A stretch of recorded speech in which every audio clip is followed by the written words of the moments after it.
أعوذ بالله السميع العليم من الشيطان الرجيم من همزه ونفخه ونفثه ولا تلبسوا الحق بالباطل وتكتموا الحق وأنتم تعلمون، اور نہ تم خلط مت کرو حق کو باطل کے ساتھ۔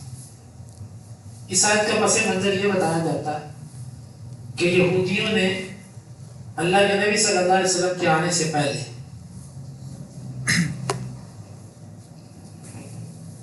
اوس اور خزرج کے لوگوں میں یہ بات مشہور کر رکھی تھی کہ ایک نبی آنے والا ہے، ہم اس کے انتظار میں یہاں پر بیٹھے ہیں، جیسے وہ آئے گا نا پھر دیکھنا ہم تم سے ایسے لڑیں گے اور تمہیں ایسے قتل کریں گے جیسے عاد اور سمود کو اللہ نے قتل کیا۔ لیکن جب آپ صلی اللہ علیہ وسلم آ گئے اور وہ نشانیاں پوری ثابت ہوئی جو یہ لوگوں کو بتایا کرتے تھے، تو لوگوں نے ان سے پوچھا ہاں بھی یہودیوں یہ وہ نبی آ گیا؟ یہ آگے سے کہتے نہیں یہ وہ نہیں ہے۔ ایک اہم بات، آج کے یہودیوں سے پوچھو کہ تمہارے اس وقت کے یہودی جو اللہ کے نبی کے زمانے میں تھے وہ کہتے تھے کہ وہ نبی جس کا ہماری کتابوں میں ذکر ہے ابھی نہیں آیا، آئے گا۔ اور آج کے یہودیوں سے پوچھو ہاں بھی وہ نبی آیا کہ نہیں آیا، یہ کہیں گے وہ گزر گیا۔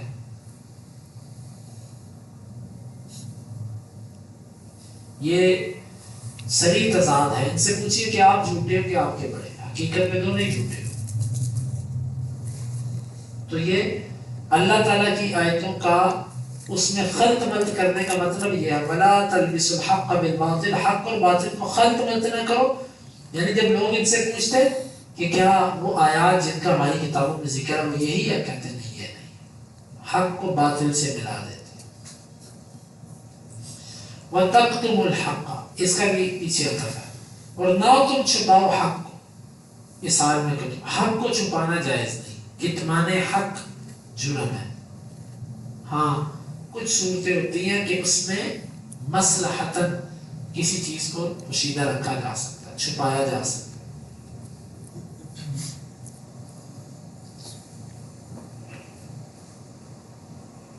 جب تمہیں پتہ بھی ہے تو پھر حق کو چھپانا یہ جرم بڑھ جاتا ہے۔ ٹھیک ہے ایک چیز کا تمہیں پتہ نہیں ہے، علم نہیں ہے، کوئی بات نہیں، اللہ معاف کر دے گا اگر تم سچے ہو تو۔ لیکن ایک چیز کا علم آ گیا اور پھر بھی تم حق کو چھپاؤ، یہ تمہارے لیے جائز نہیں۔ وَأَقِيمُوا الصَّلَاةَ وَآتُوا الزَّكَاةَ وَارْكَعُوا مَعَ الرَّاكِعِينَ، اور تم نماز قائم کرو اور زکوٰۃ دو اور رکوع کرنے والوں کے ساتھ رکوع کرو۔ نماز قائم کرو،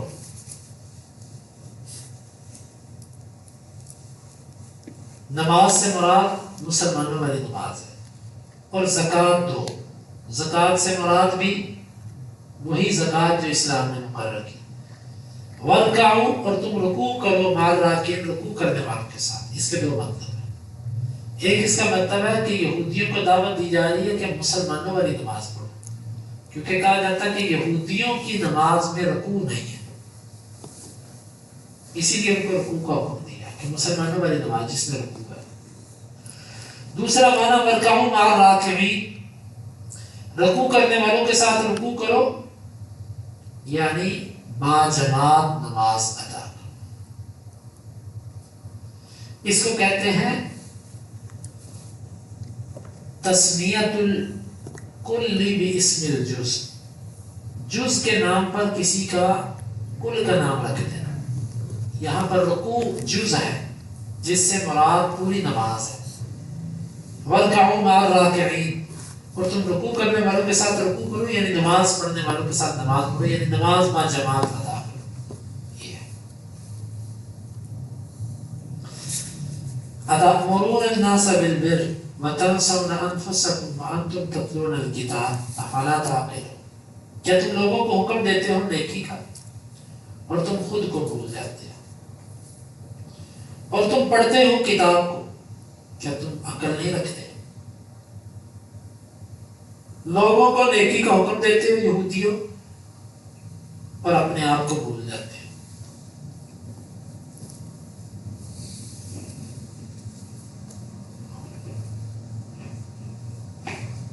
ایک بندہ اگر کسی کو نیکی کا حکم دیتا ہے اور وہ خود نہیں کرتا، کیا وہ دوسروں کو حکم دے سکتا ہے کہ نہیں دے سکتا؟ بعض لوگ اس آیت کے ظاہر کو دیکھ کر کہتے ہیں جی جو کام ہم خود نہیں کرتے ہم کسی کو نہیں کہہ سکتے، جبکہ اس آیت کا یہ مطلب نہیں ہے۔ اس آیت میں ان کے جرم کو بیان کیا جا رہا ہے کہ تمہیں ایک نیکی کا پتہ ہے اور اسی لیے تم لوگوں کو نیکی کا حکم بھی دیتے ہو، لیکن خود اس پر عمل نہیں کرتے۔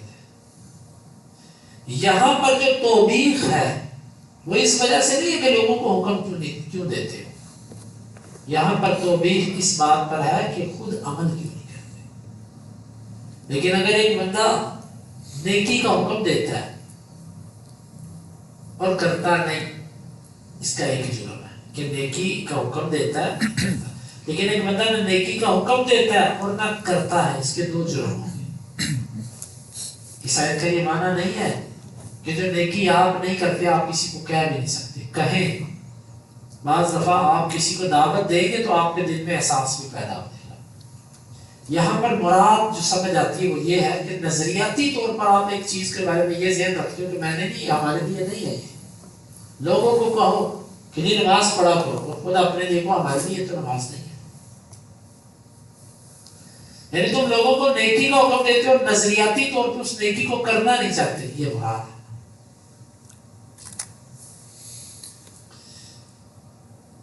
افلا تعقلون، کیا تم عقل نہیں رکھتے، شعور نہیں تمہیں؟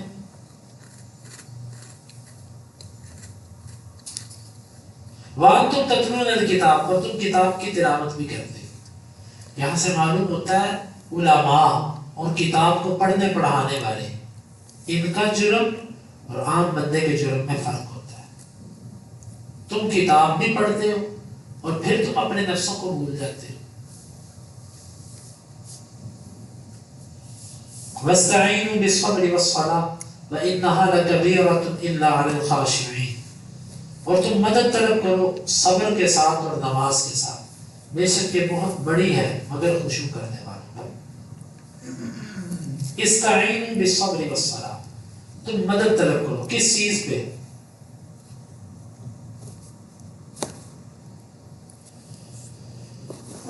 دنیا کی مشکلات اور مسائل پر۔ کوئی بھی مصیبت اور پریشانی ہو تم صبر کے ساتھ مدد مانگو اور نماز کے ساتھ۔ صبر سے مراد کیا ہے؟ بعض مفسرین کہتے ہیں صبر سے مراد ہے روزہ، کیونکہ روزے میں صبر کیا جاتا ہے، اور دوسری تفسیر نہیں، صبر سے مراد صبر ہی ہے،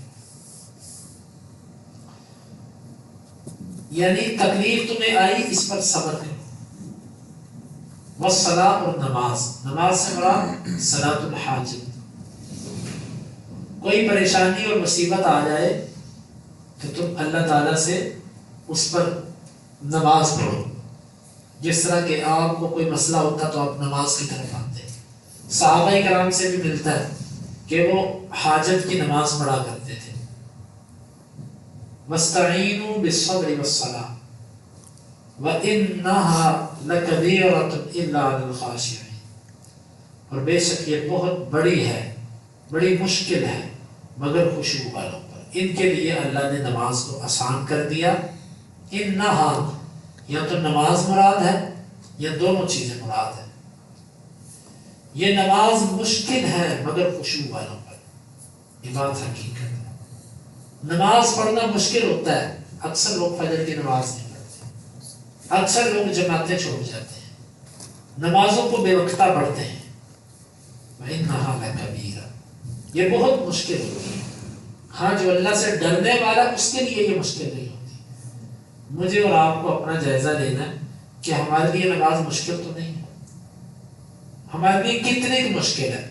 اگر ہمارے اوپر نماز بہت مشکل ہے نا تو اس کا مطلب ہے ہم خشوع والے نہیں ہیں، کیونکہ اللہ نے کہا کہ یہ مشکل ہے مگر خشوع والوں پر مشکل نہیں ہے۔ جو ڈرتے ہیں اللہ سے ان کے لیے مشکل ہے۔ ویسے صلاۃ الحاجت کے حوالے سے جو روایت آتی ہے وہ تو ضعیف ہے کہ کسی ضرورت اور حاجت کے لیے نماز پڑھنا، لیکن اس آیت سے اہل علم استدلال کرتے ہیں، یہاں سے مسئلہ نکلتا ہے۔